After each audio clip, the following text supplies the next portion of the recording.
It's nice having you in New York. You took advantage of being in New York. You threw out the first pitch last night. I did. At the Mets game. I did. I'm very athletic. Yes, everybody knows sort that. of knows that. Yes, exactly. No, I was always picked last in gym class. So when this sort of email came through, I was like, immediately yes. Yep. As a child, like the 8-year-old me was like, absolutely want to do this. Followed by terror, because I know what it's like being picked last in gym class. I was like, there's tens of thousands of people. How much time did you have between getting asked and doing the actual pitch? 3 weeks. Okay. And I hired a pitching coach. Okay. Because I'm that kind of nerd. Yep. And a really nice guy named Zach in LA who like showed me how to throw a baseball. I would imagine one of the problems would be overthrowing over the course of the 3 weeks.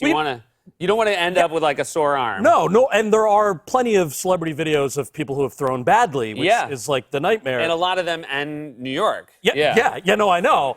And the coach says to me in the third training session we had, he's like, you know what? Your body is not going to perform the way a pitcher needs to perform. It's like, sweet, I'm glad you're telling me this in my third session. Why don't you just perform as though you're confident? Oh. It's like, oh, thanks. Now it's acting lesson time. So he said, you can't be a pitcher, but you can be an actor playing a pitcher. Yes. We're going to show it. Before we show it, how do you feel you did? So I did an Insta story where I sort of bragged about throwing strikes. Okay. In reality, it's a little high and outside. Okay. But it went across the plate. He didn't have to chase it, and it didn't hit the ground. All right, let's take a look real quick. And let's see if you would call this a strike. And you had a very... I like that whoever was catching for you did that very nice thing. Yeah. He didn't panic. He just very calmly stood up. It was like, I was getting up anyway. No, exactly.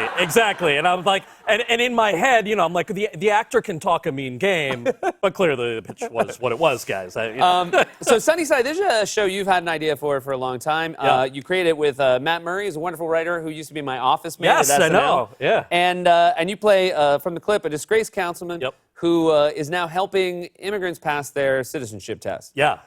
5 years ago, I was on a show that got abruptly canceled and kind of thought, well, what's your dream project? And I love making people laugh. I love the patriotic comedies that we grew up with, stuff like, I know it doesn't sound patriotic, but like Fresh Prince and Seinfeld. Basically stuff that makes you feel good at the end of the night, like you feel like you just hung out with a group of your friends. So we thought, all right, a teacher is kind of a cool idea. Maybe it's like, teaching like a chocolate making class. It went through all these different iterations. Right. Until we sat down with Matt and Mike Schur and thought a citizenship class is kind of cool, one that takes place in New York City because there's a lot to choose from, and the sort of hijinks each episode is a nice runner. It's also, a very diverse cast, as the, sort of the plot would necessitate, and everybody has very interesting backgrounds, which is a really cool part of it. You recently got to do, and I did it this season as well, Henry Louis Gates. The Finding Your Roots? Okay. I did do Finding Your Roots recently. Yeah. And I said yes to it because they hire these fancy genealogists and then do a DNA test. And I've always thought it was cool that when you watch those commercials, someone's like, I found out that I was like a half Scottish. Yeah. And like, I've always been super jealous of people with like their coat of arms tattoos. Sure. I've always wanted a tattoo. So I'm like, all right, I'm going to do the show. I'm going to give them my DNA, and I'm going to get a tattoo. Really? Yes. So it was basically whatever they find out. Whatever they find out, there will be something, because it's permanent and just real, and I know it's based on DNA and history. And so I did it, and we're going through the book, and they go, turn the page now for your DNA mapping. And I turn the page, and it says, you are 99.99% South Asian. And I was like, oh, my gosh. And he goes, how do you feel, Cal? And I'm like, I feel disappointed. It just came out of my mouth. So he turns the page again, and he goes, this is called a haplogroup. And it was this number R1A. In fact, I got the tattoo, so I'll show you. Okay. Wow. See? Throw out a first pitch. R1A-M147. So that's your haplogroup. That's my haplogroup. There's a map, goes from Africa, like through the Caucasus into India and South Asia.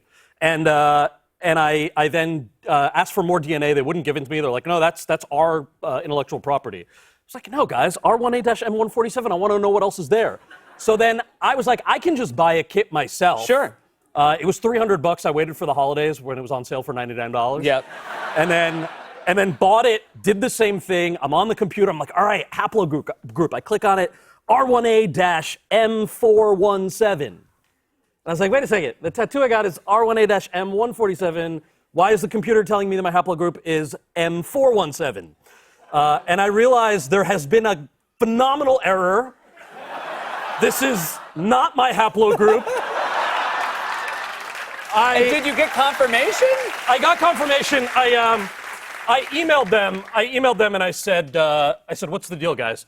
They emailed You emailed PBS. I basically. emailed the producers, and 2 days later, like 18 executives email me and say, we're so sorry, a PA swapped two of the digits when they were putting the screen up. But by the way, don't worry, we'll correct it in post-production. And I sent them a picture of this tattoo, and I was like, you gonna correct this too, guys? Come on. You're gonna CGI out my tattoo? Yeah. They said they'd pay for fixing it, but I Yeah. figured this was a better story to tell on a late night show one day. That absolutely. Yeah. I thank you very much to Henry Louis Gates for the Thanks, story. man. Thank you. Cal Penner.